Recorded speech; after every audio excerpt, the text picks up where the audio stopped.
سب سے زیادہ کوشش کرو زندگی میں 3 لمحے انسان کی زندگی کے سب سے اہم ترین لمحے ہیں۔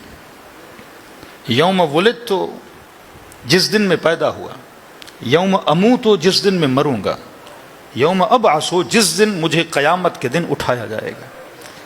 بازو فرماتے 3 دن انسان کی زندگی سے سب سے اہم ترین دن ہے، اور تینوں میں کیا ہے؟ ایک چیز کا خاتمہ ہے، ایک چیز کی ابتدا ہے۔ جب انسان پیدا ہوتا ہے، فرمائیے جو پہلا دن ہے پیدا ہونے کا، یہ اس کے بس میں نہیں ہے کہ میری ماں باوضو ہو کے مجھے پیدا کرے گی، میری ماں باوضو ہو کے مجھے دودھ پلائے گی، کیسی ماں ہوگی، کس گھر میں پیدا ہوں گا، یہ تمہارے بس میں نہیں ہے۔ لیکن یہ تمہاری زندگی کا اہم ترین دن ضرور ہے۔ تجھے نہیں پتا، لیکن جب تو پیدا ہوتا ہے تیرے ماں باپ کو پتا ہوتا ہے کہ بچہ صحیح سالم پیدا ہوگا کہ نہیں ہوگا، بچے کے اندر کوئی پرابلم تو نہیں ہوگی۔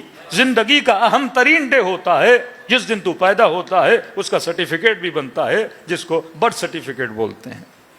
دوسرا دن فرمایا جب تو دنیا سے جاتا ہے۔ اب یہ جو پیدائش کا دن ہے، ایک مرحلہ ختم کر کے تو پیدا ہوتا ہے، وہ مرحلہ ہے 9 مہینہ شکم مادر کا مرحلہ۔ اگر 9 مہینے شکم مادر میں صحیح سالم گزرے تو جسم بھی جو پیدا ہوگا صحیح سالم پیدا ہوگا۔ اگر شکم میں گزرے ہوئے 9 مہینے صحیح نہیں گزرے تو بچہ جب پیدا ہوگا تو کوئی نہ کوئی اس کا عضو کیا ہوگا؟ ناقص ہوگا۔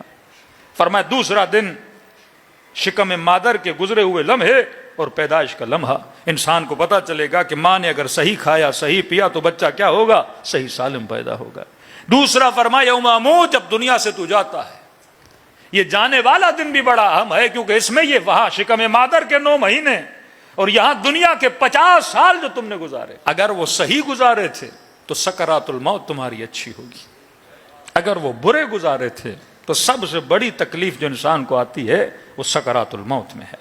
اب چند جملے معصوم کے فرما، اگر چاہتے ہو کہ تمہاری موت آسان ہو تو کچھ کام کیا کرو۔ پہلا معصوم فرماتے ہیں جو کثرت سے سورہ یاسین پڑھتا ہے اس کی روح بڑی آسانی سے نکل جاتی، وہ تکلیفوں سے نہیں گزرتا۔ دوسرا فرمایا جو سورہ حجرات پڑھتا ہے اس کی موت بڑی آسانی سے ہو جاتی ہے۔ تیسرا فرمایا جو اپنے محلے میں اپنے ہمسایوں سے اخلاق کا بڑا اچھا ہوتا ہے، فرمایا اس کی موت بڑی آسانی سے گزر جاتی ہے۔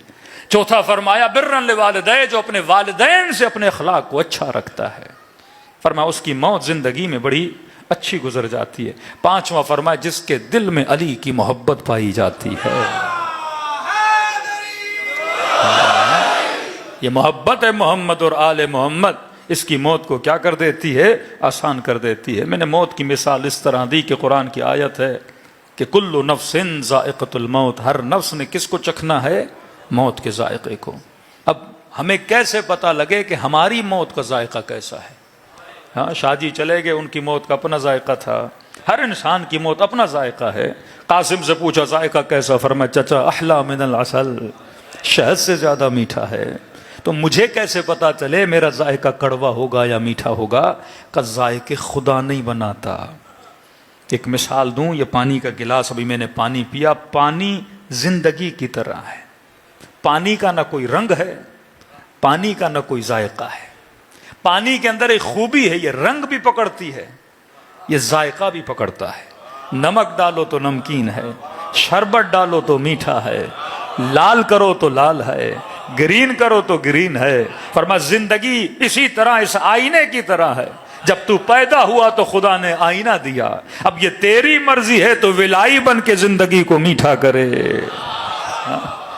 یہ تیری مرضی ہے تو طاغوتوں میں جا کے زندگی کے ذائقے کو کڑوا کرے۔ اب جب تمہاری موت کا وقت قریب آئے گا، ملک الموت اور کچھ نہیں کرے گا، اسی گلاس حیات کو تیرے سامنے لے کر آئے گا، اور پینے کے بعد اگر تو کہے گا ملک الموت یہ اتنا کڑوا کیوں ہے، تو آواز آئے گی کڑوا میں نے نہیں بنایا، کڑوا تو نے خود بنایا ہے، یہ تیرے ہاتھ میں تھا، تو زندگی اور موت کے ذائقے کو میٹھا بناتا۔